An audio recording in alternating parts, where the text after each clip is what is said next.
Hello everybody and welcome back to another video. Today I'm going to be talking about the Alabama Senate race. I will have more 2024 election predictions coming out in the future, but I do want to talk about the primaries in a few of my videos coming up on the 24th. That includes Georgia, Alabama, and a few other important states. But today I'm going to be talking about that Alabama Senate primary between Mo Brooks. I'm forgetting Britton Duran's first name. They're not as well known, of course. At least in my mind, but they are obviously well-known statewide. So the interesting thing about this race is because, of course, Trump endorsed Mo Brooks, and then he unendorsed Mo Brooks. He endorsed him, then basically Mo Brooks kind of sat on that endorsement. He thought that he would sit on that endorsement, basically to the victory, to the win. And he also said some things that I think upset Trump and Trump's ego. And, he basically said that I think he said Republicans should move on from the 2020 election. And as a result of all of those things, and also him declining in the polls, Trump decided to retract that endorsement. I actually think it was less of the statement that he made because other people had made certain statements like that Trump still supports, like Kevin McCarthy. But Trump unendorsed him, but I mostly think that it was due to the fact that he was declining in the polls. Now, they don't have any polls, unfortunately, on RCP that date back to when Brooks was in the lead. However, he was in the lead at the beginning of the primary after the Trump endorsement. He was doing well. That declined. But, this basically shows you where he dropped to, 16, 12% in the polls, very poor, and he would not have made the runoff.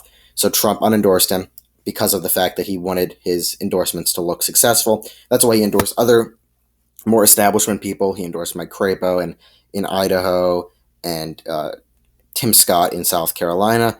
I know some more of the Republicans, far people on the right, are disappointed with that, and then obviously more of the moderate to center left Republicans are happy with those endorsements. Nonetheless, he made them. Those people were probably not as loyal to Trump as certain other people, but Trump made them. He wants to have that clean endorsement record. Brooks was not fulfilling that. However, what we are seeing now in the Alabama primary polling is that Brooks has started to resurge in his support.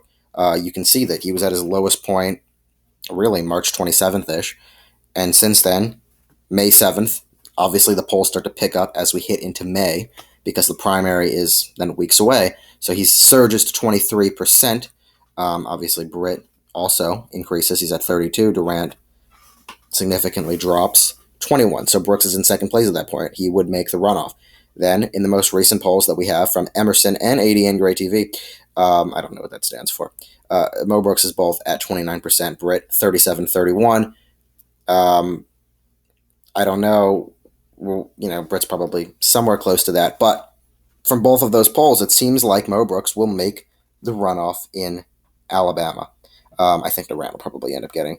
I don't want to underestimate him because I underestimated McCormick, so I'll give him, I don't want to, 22, 23%, I don't know, in those results, but Brooks and Britt will go to the runoff. And this is a very interesting thing to look at because ever since Trump retracted that endorsement, Mo Brooks has significantly increased the actual time that he was spending on the ground campaign. He's increased, done tons of miles across the state of Alabama and done his best to increase that ground game. He's been surging in the polls. He may actually end up overtaking Britt come election day. He may actually get a plurality of the vote. I don't know what will happen, but in my mind, he will be making the runoff. And then this is something that I think Trump is going to be pretty surprised at. I think that Trump really needs to get. I think that he's a bit confused with who he's endorsing, and it's very strange because he endorses all sorts of people. Like he endorsed Madison Garthorne, and then Tim Scott, and then Mo Brooks. It's like, and Mehmet Oz, and then J.D. Vance, and he'll probably endorse Blake Masters. So all these people are all over the board. It's not like they are. Some of them are more to the right. Some of them are more to the center. Some of them are more to the left than others. Some of them are questionable with their ideology and conservatism. Specifically Mehmet Oz.